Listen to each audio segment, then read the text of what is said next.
Sometimes I would even say, this is why you paid almost twice as much to have us do the project, so we could have this relationship and you can have this experience. It's showing that you care. It's personalizing this thing. That when you hire us, that's just the start of the relationship. What's up, peeps? How we doing? Ready to dig into some get eyeballs stuff here today. A little bit of marketing stuff. I have been excited to do this call for, I don't know, I think it was a month and a half ago. Lindsay tapped me on the shoulder and says, you want to run the call that day? And I was all fired up to do it. Because I think what I'm about, I don't think, I know that what I'm about to share with you guys, if you take just a couple things from this, will change the game for you in your marketing. So I got to do one thing here. Lift my, there we go. Okay. So, I've got a lot of notes. So I'm probably gonna have my glasses on. I'm going to share my screen a couple times. There's going to be a few things like that going on through this thing. But guys, as we all know, today's title, if you don't know it, is Dominate the Market, Harnessing the Power of Experience in Your Marketing. And generating the right leads. Yeah, I need my glasses. Damn it. My magnifiers. All right.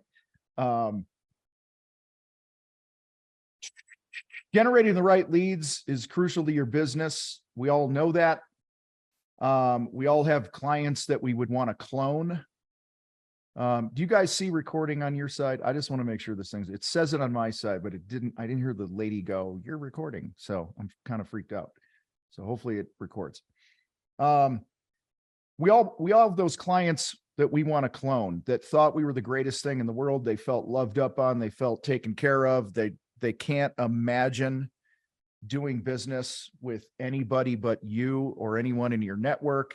Nod if you're on video, if you can agree with that, right? You all have those people, you're like, my God, if every client could be like this, I would be, I'd own an island by now, right? So, and a couple jets. And guys, it's easy to focus on all the paid marketing avenues that are out there, and which have their place. They can be effective. I'm not poo-pooing any of that stuff. But what I find is so many times we miss the greatest marketing opportunity, which is right under our noses, and that's the customer experience. So this isn't in my notes because it's a squirrel moment, but there's a guy named Barron. He's in Dallas, Texas. We flew down. I spoke at the Job Tread conference in January. I touro when I travel because I'm trying to figure out what I want my next vehicle to be. So I'm trying things out. And what's funny is, I get Maseratis and Porsches and all these other things when I travel. And I'm probably just going to end up buying like a Tahoe or a Yukon. So anyway, because I like being up high and having a truck. It's kind of cool, right? You guys agree? No? All right. I'm just talking to myself at this point. So, I rented this Porsche from a guy named Barron. And Barron was a big guy, African-American guy, did the whole thing on the app, got the car. It was great, like I always do. When our plane landed, I got a text, not through the app, but on my cell phone. And Barron was like, hey, I'm here with the car. I'm parked in this spot. And he took a picture.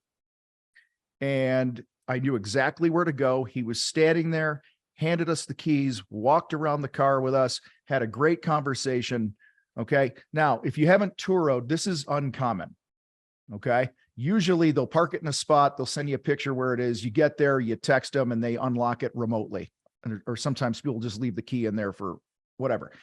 But I don't want to spend too much time on Barron, but guys, the experience Barron gave, and then recently a guy named Juan in Scottsdale that we rented a car from last weekend, have elevated my expectations of working with Turo providers now.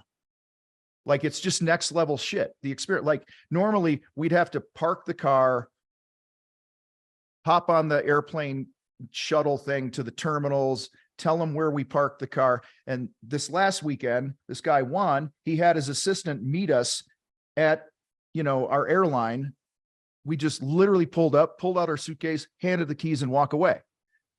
All right. We tour all the time. And these are only 2 people who have ever done anything like this. Okay. So right away, they just elevated, like I felt important. I felt special. I felt like it was convenient, blah, blah, blah. All right. So today I want to talk about using the customer service and its role to help you dominate. I want to define it first. So customer experience, just so we're on the same page, pay attention to this, refers to how a business engages with its customers at every point of their buying journey, from marketing to sales, customer service, and everywhere in between. In large part, it's the sum total of all the interactions a customer has with your brand. All right. They call the office. What happens? They fill out a form. What happens? Yes or no? Have you ever filled out a form on somebody's website and they never reached out to you again? Right? I have. It's frustrating. You ever left a message and not gotten a call back? And this is basic shit we're talking here, right? So it's every single touch point. And it's really about being intentional how you want people to feel when they interact with your brand. Excuse me. So I have 3 main points I'm going to make today, but before I get into it, would you agree that since you know your numbers and are implementing what you're learning here in the fight and battleground in particular, okay, would you agree, yes or no in the box, that your prices are significantly higher than your competitors?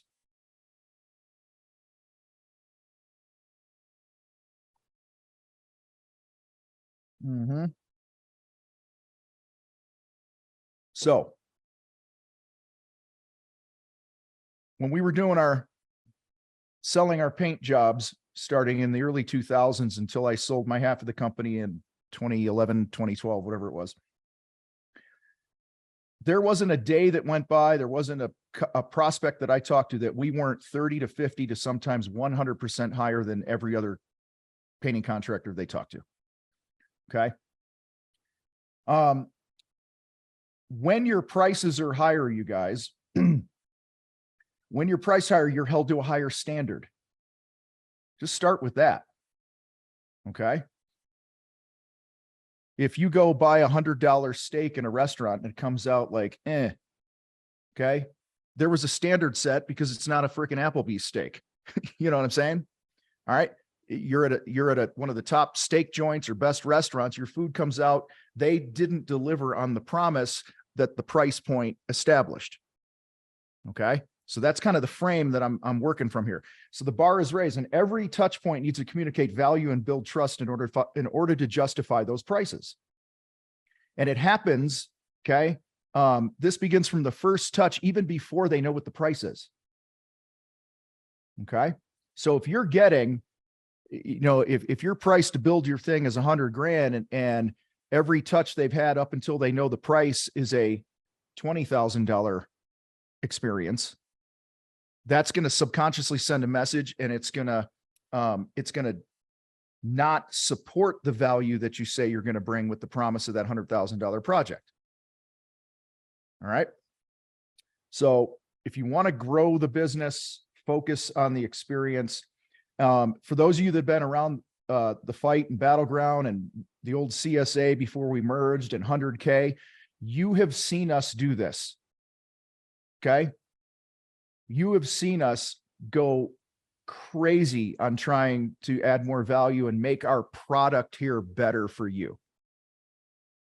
I've not gone out and spent ungodly amounts of money on paid ads to grow the business. Thank you, James. James says many, many times. Okay. All right. Every time that we feel like guys, our business here, the contractor fight battleground is no different than any other business. Okay. In the sense that there are ups and downs. And whenever we feel like, oh my God, the phone's not ringing as much with leads and some things like that, the knee-jerk reaction is to go do more content, run an ad, prospect, all the things that are still important. Okay. But after we have our little inner team powwow, every single time we go back, we got to make the cheeseburger better. Okay. And that's why Battleground 90 has come about. That's why the Teams package has come about, to bring your other people into the group. We continue to go, how can we make the experience better? How can we make it easy? Okay. So if you want to grow your business, focus on the experience. So the first thing I want to talk about is elevating customer experience to drive word of mouth referrals. All right. Percentage wise, what percentage of your leads right now are word of mouth referrals? Type in the box. Mark says 5, 60. What else? Probably a lot of people that don't know, because you might not be tracking them, right? 75%, 5 to 10%, 90%, no idea. Yeah, we're all over the place, and that's fine. Wherever you're at today, you're at. If you're at that 70, 80, 90%, like some of you are in there, 60%, whatever it is, then that's great. Optimize it and make it better. If you're down at the lower end or you don't know, optimize and make it better. Nobody's beating anybody up here. So guys, my painting company was phenomenal at this. I was really blessed. My business partner at the time, him and I were so aligned about delivering an off the charts experience for people from every step of the process. And I'm going to show you what our process looked like here in a minute on the screen.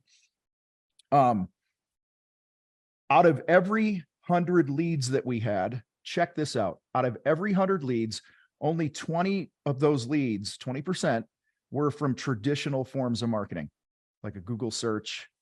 Okay. They saw our trucks, maybe a direct mail thing, a billboard in town, whatever.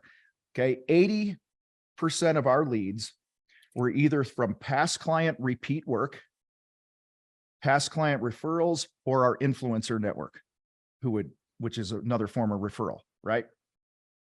And if what I've learned is, if they are not, they meaning your customers, if your customers are not talking about you in a positive light, then you have work to do. Okay. It's that simple, and every business has work to do. So how to get them talking? I'm going to dig into a couple things here, how to get them talking about you. Number one, map out the process that will deliver consistent results every time. What is that journey going to look like? All right. I'm going to show you here in a minute. So I'm going to go through these 3 things quick. Number 2, you got to train your team on this shit. All right. Train them. All right. If I'm talking, we trained our guys how to knock on the door on the first day of a job. All right. Number 3, use the feedback you get from your clients on every single job to continue to optimize your experience and make it better. If you just do those 3, map it out, train, optimize, map, train, optimize. All right. Most people go right to their sales process, which we all know we're about sales here in the fight and Battleground. You just came off a Gogi. A lot of you guys were here with Derek. All right. And sales process is huge, but if you want your sales process to be easier and your sales to convert easier, you have to focus on this experience stuff. Okay. And unfortunately, a lot of people, when business isn't what they want it to be, they think it's just about sales, and it's really about, they've been neglecting the delivery of what they do. All right. Back to the cheeseburger analogy. When we first started the Battleground program, we merged the companies and all the programs into Battleground and gave you this. That was January of 2022. In October, we rolled out Battleground 90. We did that because we were crazy selling Battleground, but we were missing the mark on some of the delivery things. It was like, and I told our team, I said, I feel like we're the restaurant in town that's got the big brand, the big name. It's well known. Everybody says they have a great cheeseburger, and then you go there and you're underwhelmed by the cheeseburger. Okay. So that's really that was our wake up call to go focus on the cheeseburger. Yeah. We get people in the door. We can sell the cheeseburger, but our delivery of the burger, okay, was lacking. And again, guys, if you're lacking in any area of your business, I don't want you to beat yourself up. It just is what it is. And now you know what you know. And then now you get a choice to do something with what you know. Okay. Are we good there? Everyone positive here? I don't want anyone beating themselves up. All right. There's 20 things that myself and our team can think of right now that we could do better in our experience for you guys. All right. And as these things become aware, we do what we can, just like you do. So this experience is about sending the right messages and building trust and being laser focused on how they feel interacting with your company. All right. So I'm going to share my screen here. This is an old document. I've edited this thing so many times when I've showed it to people. So hopefully you'll get the point. Make it your own. Okay. Oops, where's that? There it is. Why am I not there? Okay. All these Zoom boxes everywhere. So I want to pull this up. I can't see the chat when this thing is up, so just bear with me. So let's just talk about your projects right now and delivering a game-changing experience. All right, 20 steps to a winning job. And I define a winning job. In order to deliver a winning job, a project, you and your team need to define it. You need to know what it is. Okay.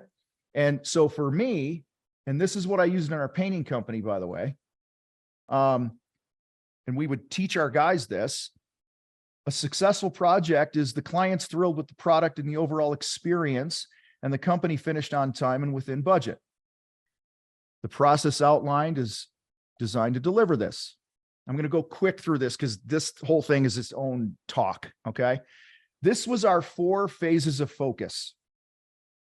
The estimating phase, which includes selling the job, the pre-production, the production, and the closeout.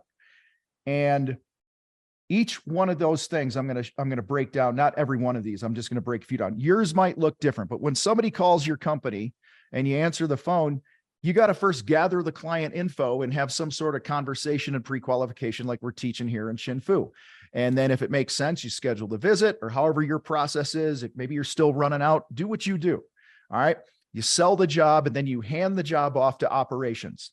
Okay. All these things have this. So if we go, just take the estimating, each one of these bullets, gather client info. Why?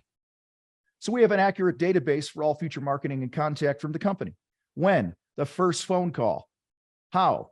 Use pre-qual questions and CRM. There was an old CRM called Base that we used to use. I told you this thing's old. Who does this? Our admin assistant. What a win looks like. All information is accurately up to date for the marketing, sales, and operations teams. You go to pre-qualify. It's the same thing. Why, when, how, who, and what a win looks like. All right. Schedule the consultation. Hand off to operations. All right. Why do we do this? To make sure all the expectations are communicated for the job to ensure that we deliver what we promised. When do we do that? Immediately when the job is sold. Guys, I would sell a job. I would walk out of people's house with a deposit check and a signed piece of paper. I would get in my truck. All right. And I would sit in my truck and I would literally type up a document. All right. Now we had a software and stuff that I can upload the scope of work that had our hours and all that. All right. This is way back in the early 2000s, guys. We were using it was like when Dropbox first came out and stuff. It was crazy time. CRMs weren't what they are now and this and that. So I would type up a notes page, just a blank piece of paper notes page of all the things that were important to the new client. Or to the person that just hired me. I'd be like, hey, you guys heard me tell this story. You know, she's got 2 twin girls. And she said the worst thing that could happen on this job is we wake up her babies. And I would highlight it in yellow at the top of the page and make it big and bold. And then I go down. Hey, her big concern is she's a little nervous about the color she chose for this room. And she's going to need a little bit of hand holding on this. Okay. Maybe we get Heather, our color consultant, to come in and, help her out. I mentioned it to her. She didn't take me up on it. I am brain dumping everything. See, guys, if you don't do that right away, immediately when the job is sold, you are going to you're not going to fulfill the promises that you've made. And the value, they're already going, I'm paying more for this company. And now the value isn't what I expected. All right. And we had the process, who does it, whoever sold the job, right? What a win looks like. All information about the sale is documented and communicated, period. All right. Now, pre-production. We would move into this. We got to schedule the job. When or why? To ensure we serve the client in a timely manner and have a plan for success. When? Immediately when the estimator turns the signed proposal and deposit. My business partner at the time, his name was Bruce, I would sell the job, upload the shit to Dropbox. Okay. All right. And I would then take my phone and I would text him immediately, still in my truck in front of the home. And I would go, hey, new job, Smith, uploaded. He'd reply with a thumbs up or got it or something like that. So we knew it was done. All right. And then Bruce, who handled the scheduling, would discuss the timing with me, the salesperson, whoever sold the job. All right. He would first call me at his first availability that day, which was usually within an hour of selling the job. I was getting a phone call and he's like, hey, you got a minute? I'm like, yeah. He's like, tell me about the Smith job. I got a question on this. What's up with the babies? Or, hey, you said the father-in-law lives in the house and they're concerned about him being there. I said, yeah. She said he's kind of lost his marbles and every now and then he runs out of his bedroom and screams at everybody. And she just wanted us to know that or whatever. It could be anything, you guys. He would gather all that info. He would immediately hang up with me, pick up the phone and call her. Guys, we were calling to schedule projects within a couple hours of selling them. It wasn't a week. It was rarely more. Okay, I'll give you this. It might be within 24 hours if he couldn't get a hold of the customer, but they were at least getting a phone call. Hey, this is Bruce. You know, Tom shared with me that we're going to be painting your house or whatever. And we're really excited to do that. See the energy he's bringing? We can't wait to do this. Do you have a couple minutes that I could talk to you about the schedule?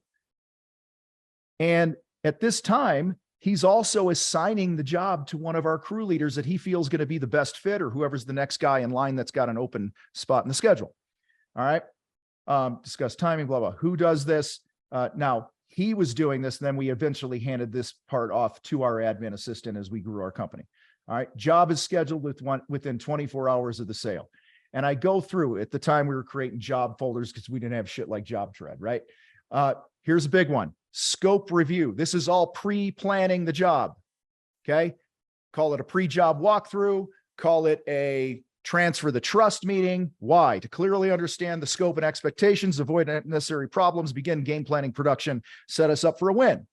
When this visit would happen with the estimator and the foreman of the job. Eventually, I didn't have to go anywhere because our system was so dialed in. Just the foreman would pick up the phone and go, hey, Mary, you know, this is Jose.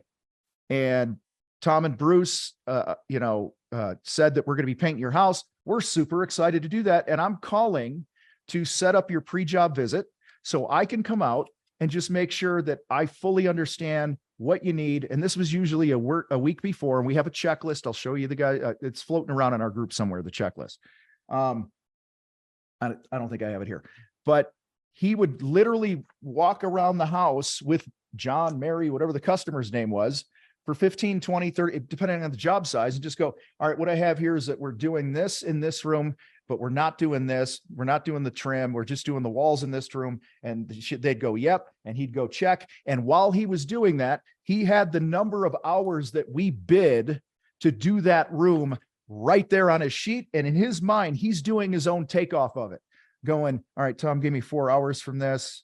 And he would just put a check mark next to it if like, yeah, it's 4 hours. The next room, if I gave him 6 hours for it and he thought it was going to be 7 or 8 hours, he'd make a note and he would go through. And what he would do then is, let's say he would call me and say, I don't have enough hours for this job. I would say, where are we short? He said, well, you didn't give me enough in this room and this room and this room. I said, okay, where were we heavy? Can you move hours around? Yeah, I could do that. And we taught them to do that. Okay. And then very rarely, there were just things I underbid that I missed or I didn't think about. And he would just go, yeah, I've moved the hour. They would call me and go, hey, I've moved the hours around. You give us 100 hours for the job. I'm coming up with 108. I've moved hours around. I'm good with everything. But this one area is concerning to me because of this and the time it's going to take to set up and protect the floors under this, because it's a big 30 by 30 great room. And there's that stupid medallion in the middle of the ceiling. And I got to get some scaffolding and that's going to take time and blah, blah, blah. You guys are tracking with me, right? So now you're teaching your crews how to think. And then I would often say, if they went through and moved hours around, I would then say, you need 8 more hours. You go, yeah, I'd give them 8 more hours on the job. And it is what it is. It was a learning experience for me as an estimator. All right. So guys, we did this for everything in the thing. Then we're producing the job. What's our plan of attack? We're going to give daily updates to the office and the customer. That we had training in here. Train the crew, how to sell additional work, and then the closeout of the job. Okay. A lot of these have changed because, we used to hand people folders and things like that. Everything's electronic now. You do what you want to do. All right. Final walkthrough. When the last hour of the job, spec the job, what a win looks like, 15 to 20 minutes at a relaxed pace with the client, answering questions and getting feedback and a final payment. Okay. Address any concerns, do the job costing, and then we thank them. All right. So let me come back to my, I don't even know if you guys are still here because I've been on this thing. All right, good. Looks like you're still there. So let me go back to, how do I find stop share? All right, there we are. All right. So does this make sense? I haven't seen any of you guys or the chat box. So does this make sense what I'm talking about? All right. This is the map that we would follow and that we would tweak, and you make it your own. Okay. But I recommend taking those 4, there's the estimating sales block, there's the pre-production, production, and the closeout of a job. And your job is to put your arm around your client and be like Baron, my Turo guy. Be like Juan, my Turo guy. Be a concierge for your customers. Okay. Don't be the typical contractor. All right. That just expects them to read your mind. All right. So that's number 1. Number 2 thing I want to talk about. Leveraging customer testimonials and reviews. Scale of 1 to 10. How do you grade yourself on getting reviews and testimonials?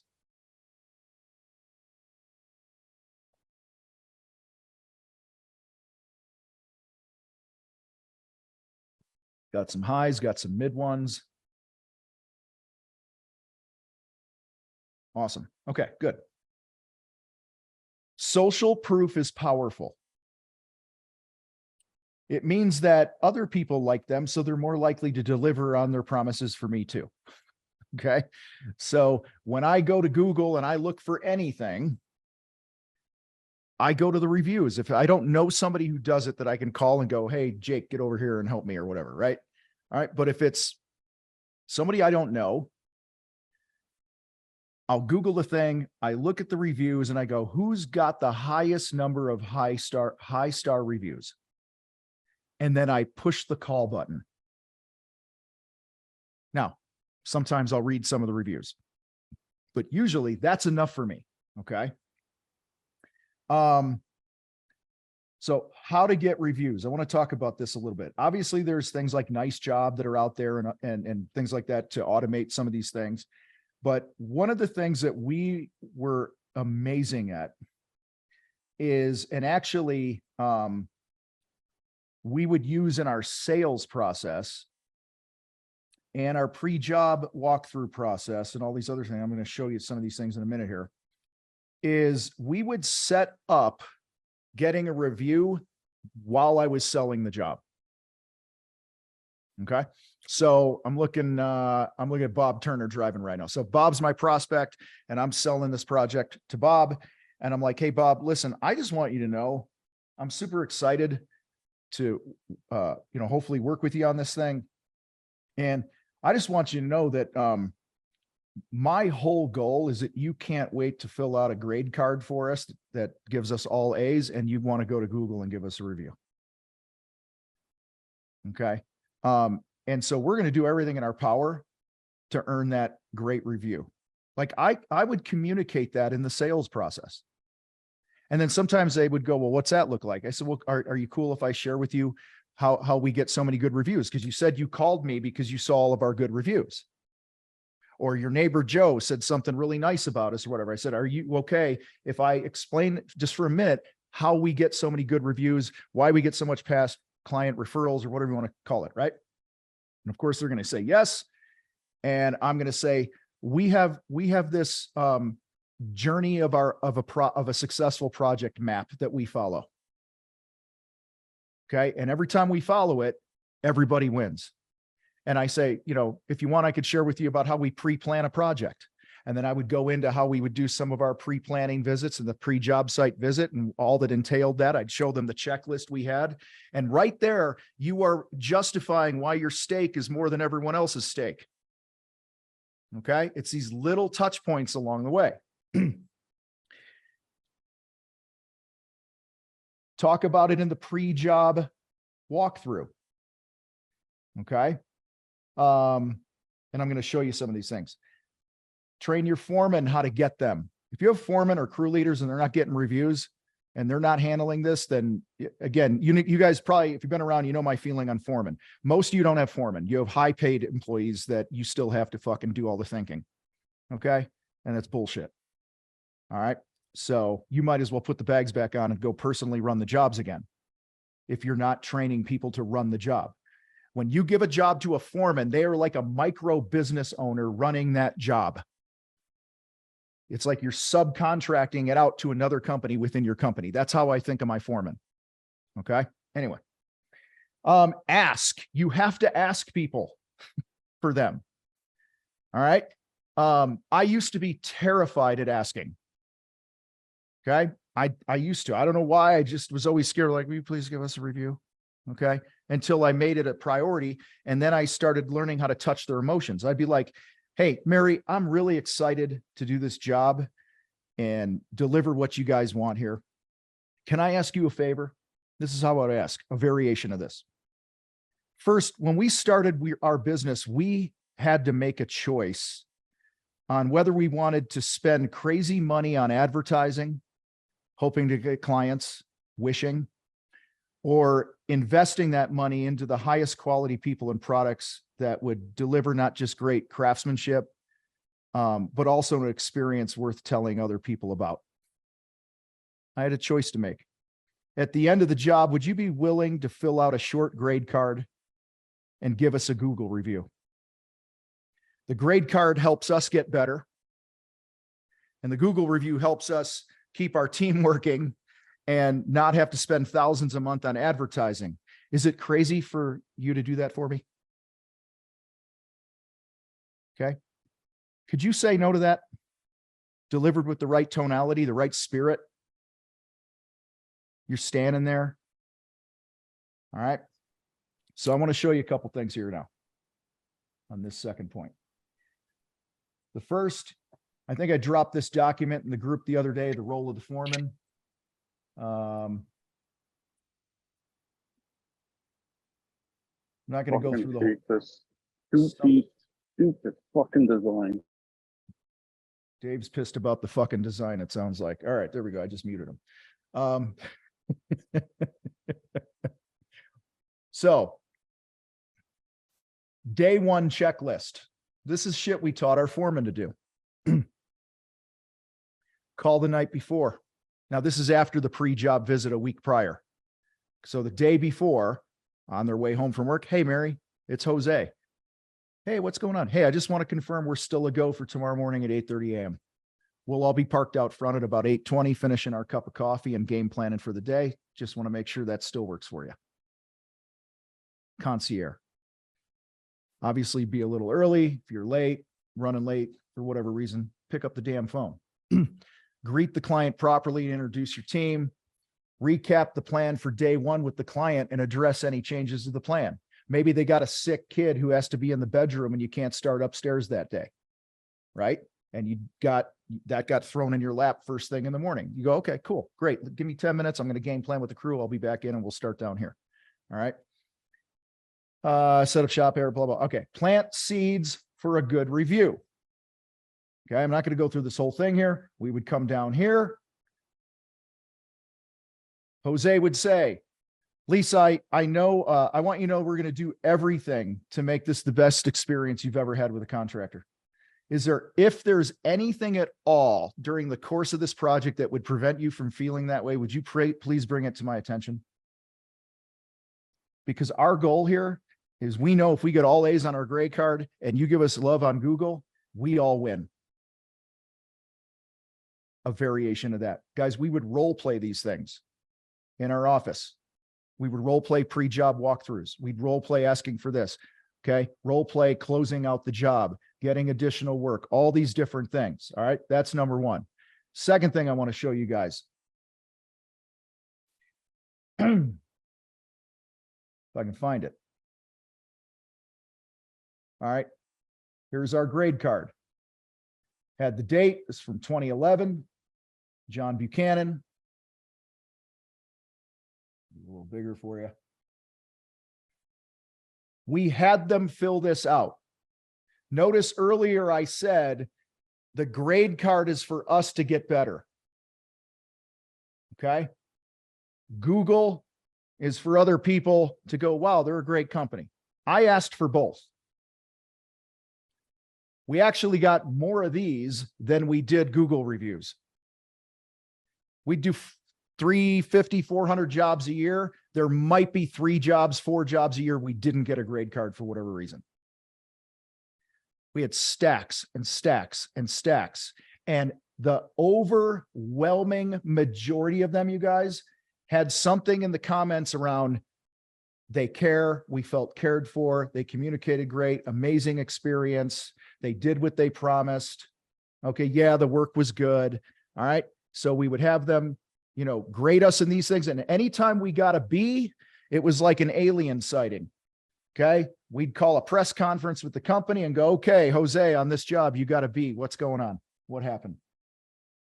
Now, we weren't throwing Jose under the bus or Nathan or whoever our crew leaders were at the time. We're just going, hey, what happened here? Sometimes I'd pick the phone up and I say, hey, you know, Lisa, I really appreciate the grade card, but I got to tell you, I'm a little concerned because we never get a B. Like, guys, I'm talking over 350 of these a year. We would get 350, whatever, right? We might get 1 or 2 B's a year. We never got a C. Okay. And the only negative feedback we ever got down here in the bottom was, I wish you didn't cost so much money, but it was worth it. Okay. So that's that. We also did this. This is for the bold among us. Okay. Do not do this. The next thing I'm going to show you, do not do it if you don't have your shit dialed in with your team and your experience and the map. Type yes in the box if you understand me, because if you do this and you don't have these things dialed in, you're going to get screwed. So do me a favor. You type in yes in the box. All right, good. I'm seeing some yeses. Good. All right. There's a time. The timing has to be right.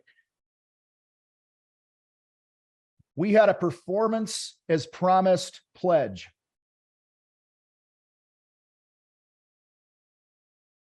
No empty words, no broken promises, and a safe way to begin. Too many businesses expect you to trust them first without proving they're worthy of your confidence. They expect you to commit time and money without knowing what your experience will be like. How many times you paid for a service? See, we're tapping the psychological pain of shitty experiences in the past. We believe our performance, as promised, should come before your trust is given. We offer this pledge. Upon completion of your project, this was for first-time customers, by the way, you're going to be asked to evaluate us on a grade card. If we don't earn all A's, you don't pay. That's the promise. No strings attached, no gimmicks. This is our way of removing the risk from your next painting project. Okay. Guys, we never had one person not have an A. And when I would give that to people, I would say, hey, your first-time customer, here's the deal.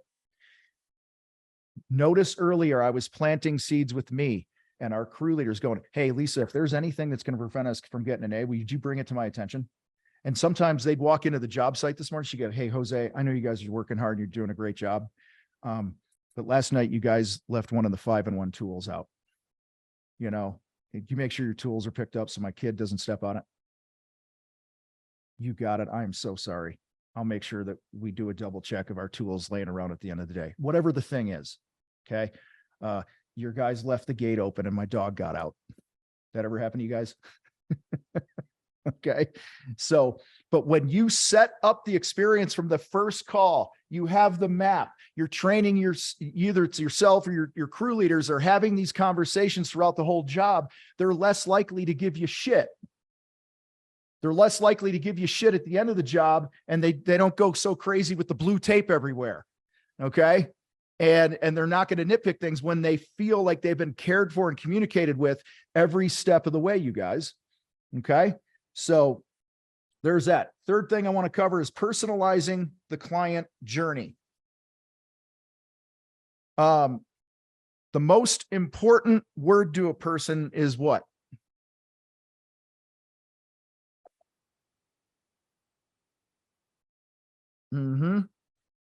Their name.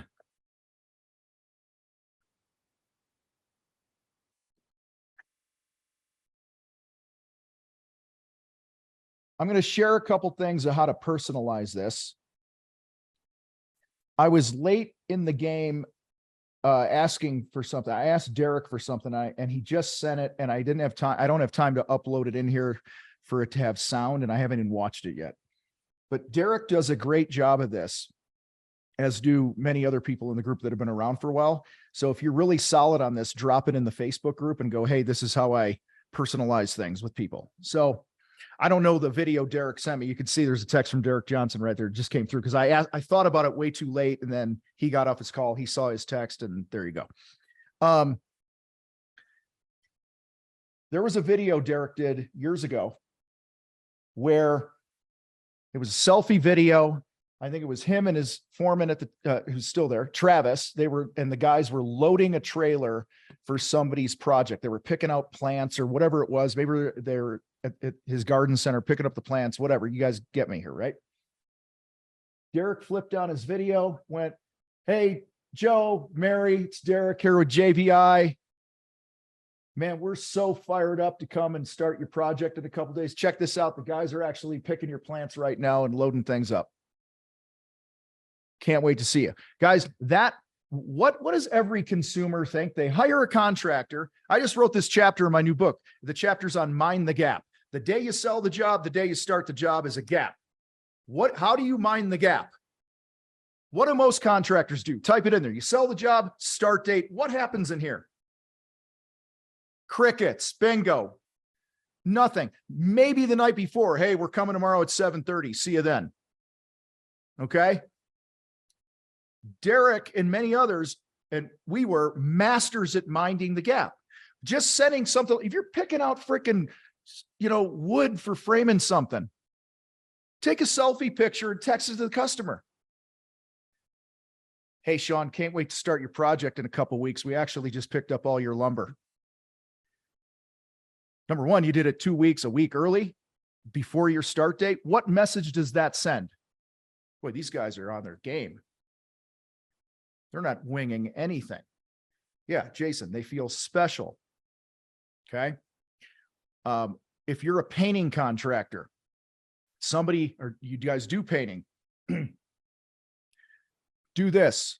If the people are not home when you're changing the colors on their walls, maybe they're at work or they're out, and you're about to take the first dip of the paint and put it on the wall, have somebody, you just go over, hey man, take a dip and stand there for a minute. You video it and you go, hey, listen, or whatever, Mary, I know you're excited about the new color in the dining room.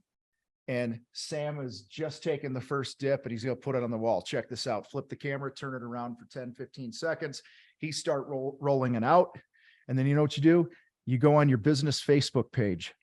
You post it on your business Facebook page, and then you tag the homeowner. What is she going to do? She's going to post it on her wall.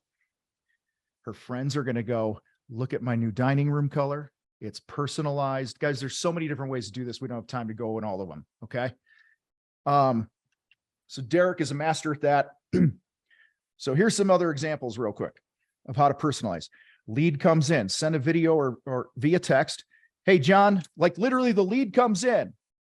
the inquiry, your phone goes ding. New lead. I mean, I just got one sitting here. Here, there's a guy right here in the contractor fight leads channel. Jose Pina just came in. He filled out a bunch of info. Okay.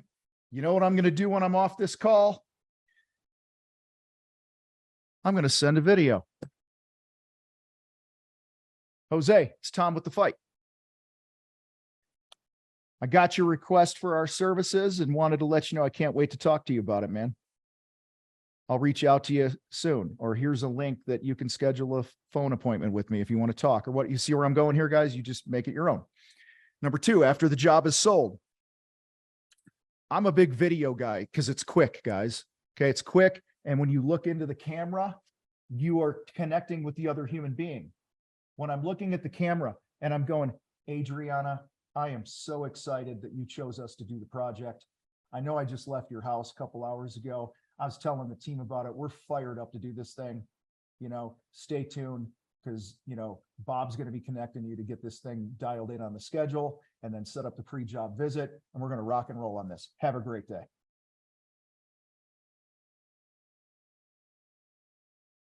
Sometimes I would say, John, I wanted to thank you again for choosing us. I know you have many options. We're already working behind the scenes, pre-planning your project to make sure everything goes smoothly. Okay. That's lead comes in, job is sold. During the job, I like to pick up the phone for this. End of the day, you left. Maybe you didn't see the clients because maybe they were gone or whatever, and you left. Maybe you did. Just call back. Hey, man, I know the crew was out of there a couple hours ago. We'll be back tomorrow. But John, I just wanted to check in with you. How are things going over there? How you feeling? Is there anything that you're seeing that's giving you concern? Now, time out.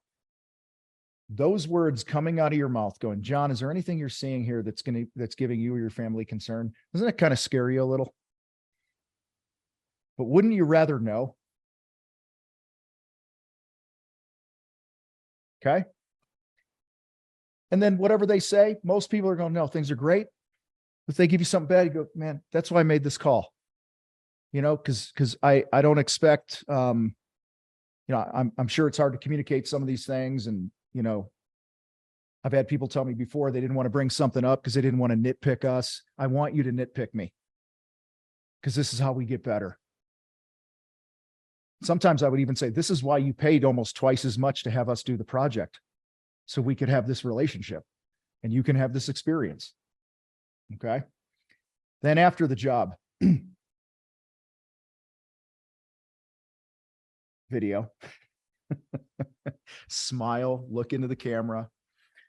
John, thanks again for having us out and for the nice words you shared on the grade card and on Google. Please let me know if you have any other concerns in the coming weeks and we'll take care of it right away. I appreciate you. And then way after the job, 3 months, 6 months, 18 months, send a UIT to show them that you still care about them. Like we've talked a lot about the UITs here, unexpected intentional touches. You know, I sent mine this morning. Okay. Here was mine this morning. Brad, it's Reber. Just thinking about you, man. I hope all's well. Hit me back when you get a minute. I got a reply. We got a long text thread that went on talking about life. There's no pitch. There's nothing. But what did it communicate?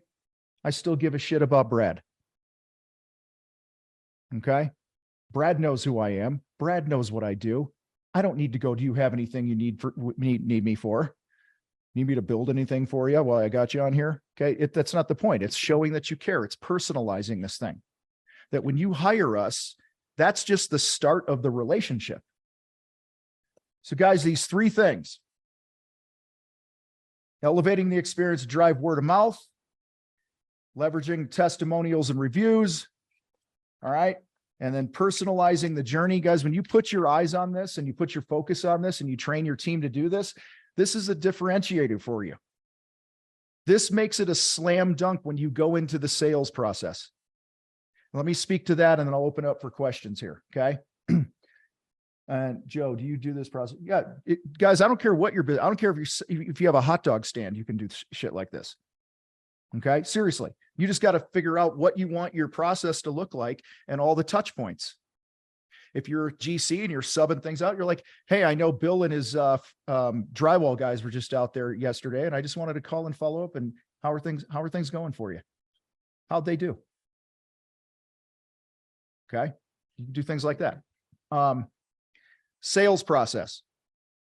Here's where I think a lot of people who might not be closing deals right now might have some room to grow.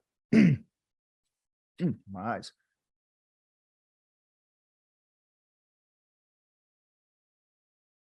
When you get somebody on the phone, that first call, I really hope you're taking a minute and just go, hey, I really appreciate you calling. Before we get into this and to determine if I can even help you with what you want, are you okay if I ask you a couple questions? Right? And they're going to say yes. All right. You go, and well, actually, before I ask this question here, who am I looking at? Ryan. I'm looking at Ryan Manning right there. Okay. You know, Ryan, before I ask you the question, first, I just want to thank you for taking the time to call us. I know you have a lot of options, a lot of choices. And for whatever reason, you picked the phone up and decided to reach out to my company. I just wanted to thank you. Think about the spirit that you start the first experience with your company. Think about that. You come out of the gate with gratitude. Then I'm going to go, and Ryan's going to say something along the line. We don't have time to role play here because I want some questions. Then I'm going to go, so just out of curiosity, what made you reach out to us? A lot of it's going to be, oh, we were referred by our friends. Okay. We went on Google and you had a lot of good reviews. Do you guys get those things quite a bit? Right? We heard good things about you, right? That's what I want you to dig into more before you get into the motive. So listen, you said Joe referred us. You know, I remember doing Joe's project. That was a blast. So, hey, what was it in particular that Joe shared that made you want to reach out to us? Oh, he said you guys communicated really well. You were clean. The work was impeccable. Your guys were polite. What are they doing right there? What did I just get them to do?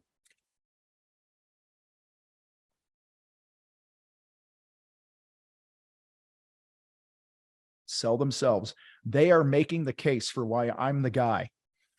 I am building the value blocks, the value wall, or whatever we want to call it. Okay. That's going to justify when I say a price that makes their sphincter tighten up later on. Okay. So or it might be, we saw some great reviews. Oh man, you know, those reviews are like gold for us. Like what, hey, just out of curiosity, what in particular did you really connect with in those reviews? Okay. So you guys see where I'm going, wherever that lead comes in. All right. So then now I'm going to transition to my abnormal sales process where I'm going to ask you for a picture, or I'm going to ask you to have a 15-minute conversation and you're going to go through the shin fu. All right. As we know, most contractors don't do this stuff. Okay. So when if you come out of the gate, hey, Ryan, thanks for calling. What kind of project you have? What's your address and all this other stuff? Okay. So what are you hoping to accomplish with this? And they're like, well, can you just come out? You're like, well, all right. I just think you're starting your sales process uphill, pushing a boulder from that point because you haven't softened the beaches a little. Soften the beach is a military term. You bomb the shit out of the shoreline before you invade on the land, and it softens the beach, right? So I soften the beaches with gratitude, with getting them to tell me why I got, you know, what reviews or what Joe said about me and this and that. Then this is key. Hey, Ryan, I appreciate you sharing all that. Are you cool if I share with you the process that we follow that made Joe say all those nice things? Are you cool if I share with you the process that we follow? And when we follow it, people go on Google and they say all those nice things you just shared with me? Yeah, what's that? It's crazy, but it starts right now. You got 15 minutes? I just want to ask some questions. If you can snap a picture of your room or your thing, or give me your address, I'll pull your house up on Zillow. I just want to see what you see. I just want to know if I can help you at all get what you want here. It makes onboarding them onto your sales process so much easier when you get them selling themselves and you're coming at them with gratitude. And remember, the experience is everything, you guys. Now, it could even be said it starts before they reach out to you when they go to your website, right? Does your site load quickly? Is it easy to find the shit that they need on your website? Okay. It could be, are your trucks clean? Like everything sends a message, right? But from that first contact with them, if they email your company at 9 o'clock at night, they better be getting a personalized response at 8 a.m. the next morning. Bam. Hey, I just got into the office. I got your message. Super excited to talk with you. I will call you before 10 a.m. this morning. You keep stacking the value, stacking the value, stacking the value. And then by the time you go, listen, I got one or two options. We can do this project. The first, you're probably going to want to sit down. You know, you might need a cool rag on your forehead after I tell you what that's going to cost, but that's going to be between $300,000 and $350,000 for that kitchen. Or we don't have to get so crazy. We don't need to blow out the ceiling and put beams in and all the other things we just talked about. We can come in, work with the footprint you have now, go with some higher ended finishes and things like that for $150 to $200. Which of those conversations would you like to have next? And then what are they going to do? They're going to compare everything they've experienced about how you've shown your value or not. They're going to compare it against the price that you just spit out. If you spit out that high bracket, prices that are 30, 50, 100% higher than every other contractor they've ever talked to, and what their brother-in-law says, who's a GC, and all this other garbage, all right? And you haven't made this an amazing experience up until that point, you are working uphill again. All right. So I'm going to shut up now, open it up for, I got 10, 15 minutes tops for questions. Then I got to get on another thing here. So what do you guys got?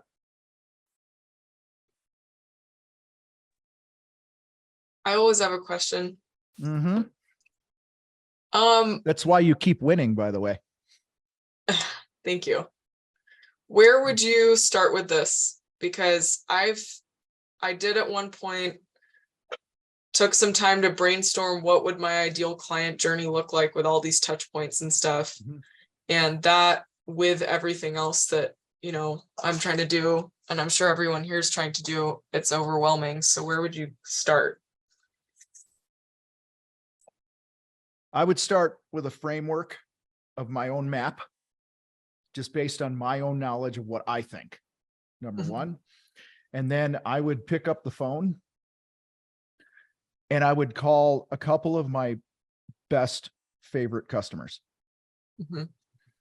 And I would go, hey, Mira, this is Tom. Tom's painting. Hey, what's up? You know, like they love hearing from you, right? You have a great relationship, blah, blah, blah.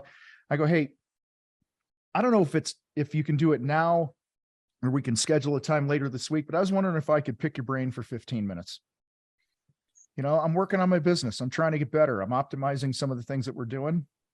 And I just wanted to get some more feedback from you, you know, and basically, I have one question, and if you want to marinate on it and get back to me, we can connect later in the week. Or if you want to talk now, if you already know right off the top of your head, cool. Because some people need to process, right?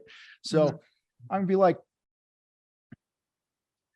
at what points of the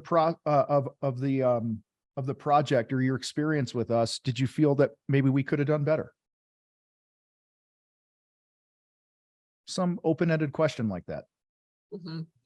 You know, I don't think you need to overwhelm them with like a survey and stuff. I just think, you reached out to us. How was that? You could get specific. Hey, when you first reached out to us, was it easy? Was it convenient? Did you feel like, you didn't have to chase us down? Like, Okay. And then when you decided to purchase from us, between that time and the job started, how did we do there? Were you wondering what was happening next, or we did a good job keeping you in the loop? So you're kind of leading the witness a little, which is a conversation. And I think, guys, here's what I've learned. Your great customers want you to succeed. Right? Big time. In fact, Steve Rosenberg, who's speaking at Mile High, you guys, he's gonna be talking on property management. Property management companies the good ones don't want to beat you up in price, because it's hard to find good contractors to service their properties. You with me here? Okay. And so what happens, what Steve will tell you, is that the really good property management companies will call all the other good property management companies in the area, and they'll go, hey, you got to know Tom and his painting company, man. They're knocking it out of the park for us. They actually refer the best contractors within their network, because it's all in all of their best interest for you to stay in business. Okay. And I think our best customers want us to succeed, and they're flattered when you bring them into like a little mini unofficial advisory board, and you can even joke with it. You go, hey, listen, Mira, I don't have an advisory board or anything like that in my company yet. I'm not that big. So I thought the next best thing would just get some feedback from some of our past customers. Can we have 10 to 15 minutes? Just, I got thick skin. I could take whatever you say to me. I just want to get better. What do you got? So I would start with those two things, and then go back to your map and fill in those things, and then identify, okay, this is a weak area. How do we train it? And that thing I showed you on the steps, it's like, why do we be clear? Why are we doing this? When do we do it? Who does it? What does a win look like? Those types of things. I identify those. Okay. Cool. Thank you. All right. Bill. Hey, Willie. How you doing? You guys remember Elf? Anyway. All right. Whatever. I'm so old. Hey, Willie. Elf used to say that. All right. I don't get out much, man. Sorry. No, neither do I. All right. What's up? Having trouble marketing for employees. I'm selling work so fast, and I just can't find the FWs to go ahead and produce it. I'm not going to get into all the bullshit, but just, I need some daily tasks, because the traditional paid ads for getting, employees just has not worked. I mean, I'm spending, I don't know, $2,000 a month on that, and something's not adding up, so I need to figure out what I need to do to get these guys. Because I mean, I could probably sell 2 million this year. I'd be lucky if I produced 1.1. Okay. I'll be very happy if we produce 1.1, but it's just, I'm struggling with that. You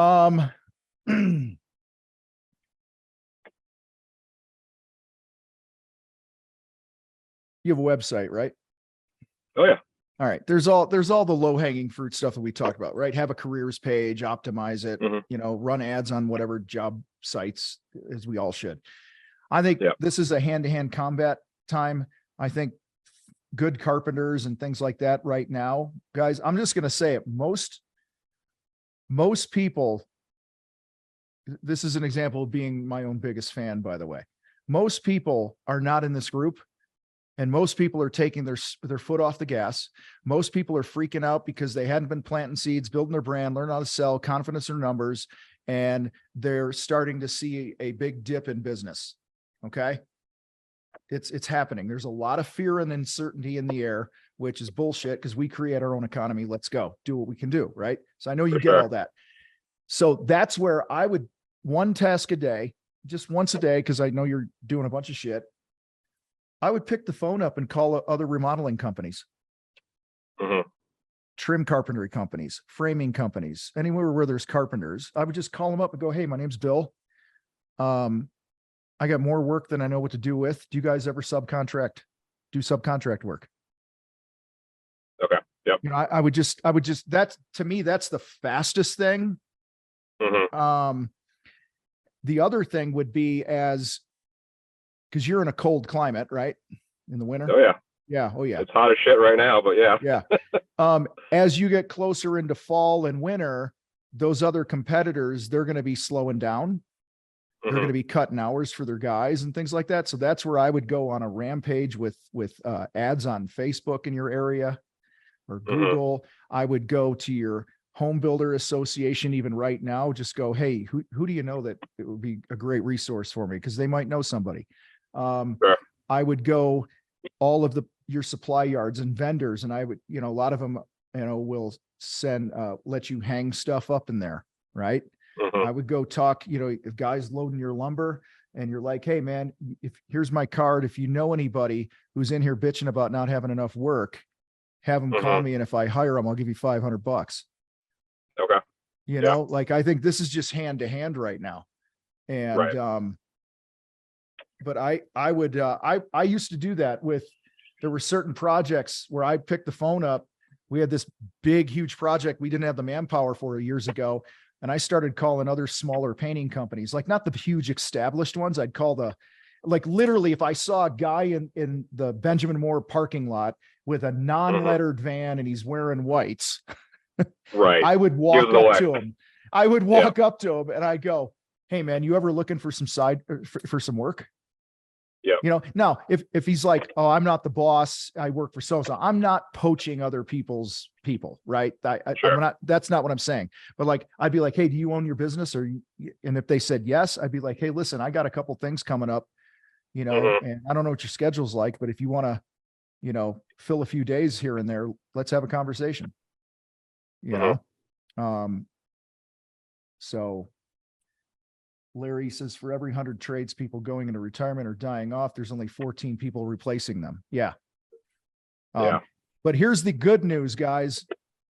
Here's what happened in the, when years ago, when an economy takes a dive or a perceived dive, a lot of the other companies lay people off and the workforce will actually grow for you if you're aggressive with building your brand. So anyway, hopefully that helps, bud. Yeah, absolutely. Appreciate it. You got it, man. Tiana, you here?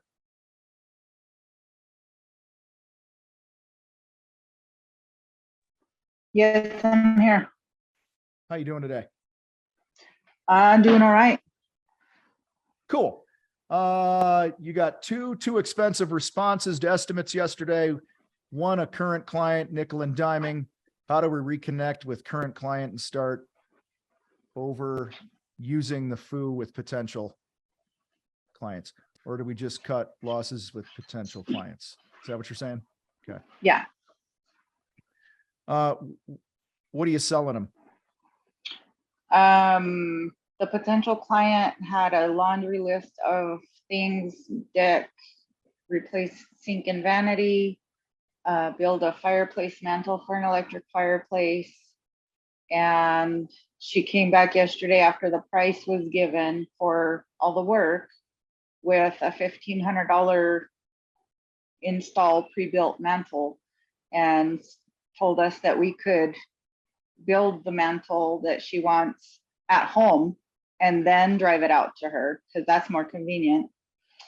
And she's remodeled, throughout the years. So she's not new to the ball game and she feels like she's not getting the best price. So where are you at with your role plays and sales training and all that and in the program? I am stuck in battleground in the numbers. Okay. Analysis paralysis and fear and ADD and trying to sit down and plug it all in. I'm going back through last year and building my own spreadsheet because what I have in QuickBooks, I can't pull what I need for know your numbers or you don't know how. Mm-hmm. So know your numbers and battleground. Gotcha. Okay. So yeah, you haven't dug into this a whole lot yet. What we want to get away from is sending estimates and then being at their mercy. Right. So I know you know that. So yeah. So I think you know, I would just sit down and,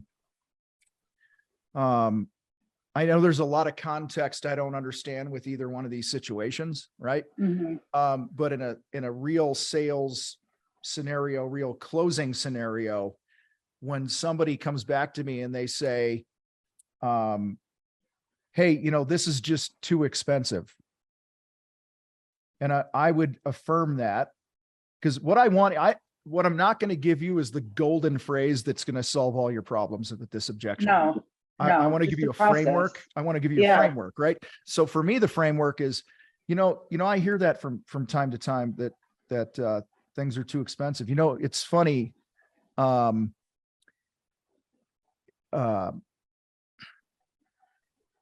my God, I just had a brain fart. Hold on. Tom, you're just too expensive. You know, Tiana, I get that. Isn't it crazy how some of the things we want cost way more money than we think they should? Right? Yeah, Yeah, it does. Yeah, I get it. So we, what do you think our next move is here? okay. Sometime they've said too expensive. I've said something along those lines and they said, well, can I do the project in phases? Okay. Or, do I have to pay it all up front? And I'd be like, do you want to pay it all up front? Like, I don't say yes or no. I just said, or what would the ideal payment schedule look to you? And I've literally had people say, well, it's too expensive. They didn't really mean too expensive. They meant that the timing of it sucks for me right now. Mhm. Like I had one guy that was waiting on his bonus check as a sales guy, right? And he wasn't Yeah. going to get it for a month, but he needed to do the project. And I said, well, if we could sign this thing up here today, what could you put down to lock it in? And then, I'll just put in the contract that you're going to pay us on such and such date, and you could post date a check for me. Yeah. And I'll call you the day before I'm going to cash it to make sure you got your bonus check. This is where I do creative financing and stuff, right? So Yeah. but I just think it's a framework of you taking control by, you get whatever objection we get, you're too expensive, or your bid is 3 times higher than the other 46 estimates we got. I'm going to be like, yeah, I get it. Or yeah, I hear that from time to time. Why do you think the other guys are so cheap? Yeah. Good deal. Let them I did defend it. email her today and ask what Mhm. time would be good to touch base to make sure we're on the same page and to see if we're even a good fit. Yeah. And I Just think to even, kind of open the door for that conversation. yeah. And I think getting on the phone and just saying, hey, listen, this is something I used to not do enough of, guys, and it's been coming back to me a lot lately, is I think we need to do a better job as salespeople telling people we want the job. We try to act all cool and tough, and there's selling like you're independently wealthy, which gives you you don't have desperation and stuff, but at the same time, you want to be like, Tiana, I really hope we can work something out, because your project's kind of cool, and I'd really like to be able to do it and get you what you want here. But it sounds like it sounds like price is the most important thing here to you. Am I getting that right? And they might go, yeah. And then I go, okay, so guys, with anything, what do we have? We have price, we have service, and we have quality, right? 3 things when you buy something. You got price, service, quality, whatever that triangle is that I'm brain farting right now. So I might just go, it sounds like price is the most important thing to you here. And they're like, well, yeah, we don't want to spend more, than we expect, or than we have budgeted. Okay. I totally get that. Nobody wants to spend more. So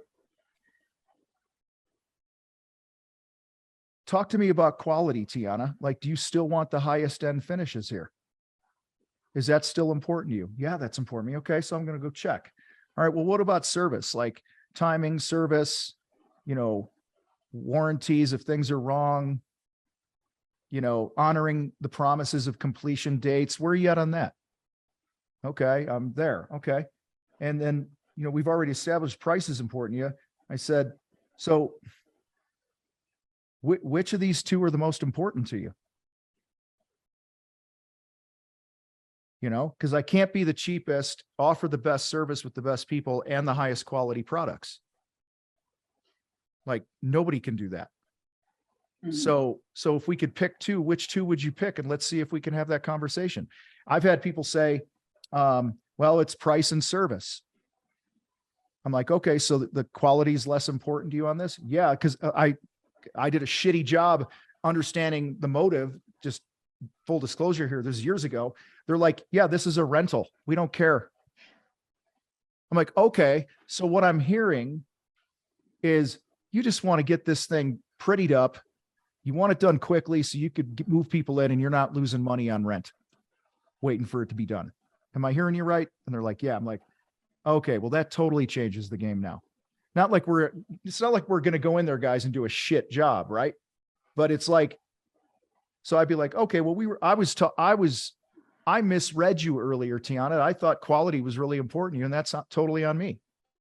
We're still going to give you a solid job, but with this being the case, the place being empty, if I could put my crew in there on the weekend and, you know, we could bang it out outside of our normal work schedule and give you what you want. You know, I was at 10. You know, what would happen if I could lock this in at $8,000 with you? And they were like, okay, cool. Let's do it. Sold. Okay. So I like to always revisit things and bring it back to what was important to them. Okay. You know, hey, scale of 1 to 10, where do you want to be on the quality of this thing? You know? And so that's the framework for me, is you affirm and then you peel it back, and you affirm and you peel it back. And then at some point you'll just realize some people are unreasonable. They're just not a good fit. And you just go, hey, I wish you well. James Miller has said before in here, I've heard him say, like, I don't negotiate price, I negotiate scope. You know, that's too much money. All right, well, I've had people say, hey, can you come down in price? That's more than I want to spend. I'd be like, I know, isn't that crazy how we always end up spending more than we want to spend? Right? I get it. You know, so if you want to come down on price, what aspect of the project would you like to omit? Well, I don't want to omit anything. I want what I want. You know, I'd be like, I know, it's crazy. We all want what we want. And this is where I might go back to the service and the price and the quality thing. And I'm like, I guarantee you, Tiana, you could find 10 other contractors that could do it cheaper. You know, and if that's most important to you, then I encourage you to do that. But, you know, if the service and the quality and the workmanship and those things are really important to you, you know, I'd hate to see you have to pay for this thing twice. You know what I mean by pay for it twice, right? Yes. Like, yes, we've gotten have a calls bunch of that headaches we've and then sent fix the shit, estimates, right? and they said, no, we were Yeah. too expensive. And then they called us back in the middle of the project. Mhm. Can you come and fix it? Yep. So yes, we've had all So- of that already. So awesome. I'm glad I was on the right track. I am learning and got it. paying attention and taking notes. You got it. Thanks for the Thank you. question. You got it. All right, last one here, and I got to go to my next thing. Ryan, bringing on new subs in September. How did you find was the best way to get new subs to sign off on a sub agreement in a timely manner? Unmute, Ryan. Yep. Do they already have the agreement? No.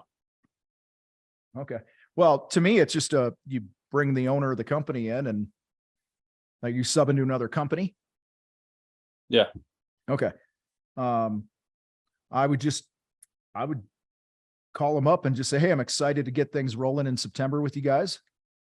And one of the things we do here is we make sure our I's are dotted, our T's are crossed, and we're not playing catch up and, you know, all that other stuff and being frantic, trying to pull things together at the last minute. So we have a little over a month here, you know, or whatever it is to dial this in. I'd like to meet you next week. You know, I got Tuesday between 2 and 4, and I got Thursday between 1 and 3 available, or whatever it is. Let's meet at Panera or Starbucks or wherever and kind of go over our sub agreement. I'll answer any of your questions. We'll get it signed. You know, we'll get your, W-9 or whatever the hell you call that thing. I don't know. Gina handles all that shit. And certificates of insurance, and we'll get it rocking and rolling, man. We'll be ready to pull the trigger when you're ready to take on some more work. So I would just pose it like, this is just business as normal.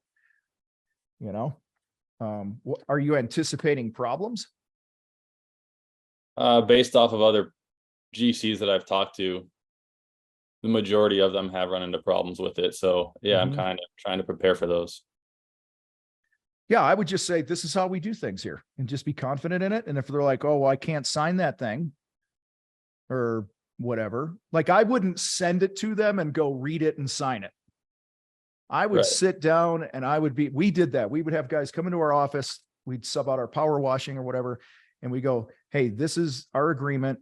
This is what our proposals look like when we do exterior paint jobs and we do pressure washing. This is the wording that's in there. And this is how we price them. I would go over all that shit with them. They'd initial everything. We'd shake hands. And I knew from there, I knew how to price their power washing every time I sold a project from then on out. Mm-hmm. I had a GC that I did $500,000 with as a painting contractor for all, like 50, 60 basements a year. These new basement remodels. It was amazing. Best gig ever. Okay. And they were like clockwork. I was like doing like, every week there was one or two coming in the door. And his name, it was Jay and Doug. It was two partners. And Jay and Doug sat me down for like close to a full day. And they went over everything in their basements that needed to be painted, stained, finished, whatever. They always use like the same size trim and the same shit for the bars. And they would have these bars that some would be 8 feet long, some would be 12 feet long, some would have built-ins behind it.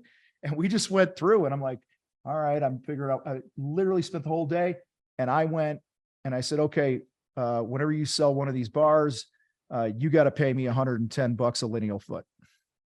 Mm-hmm. He'd be like, okay.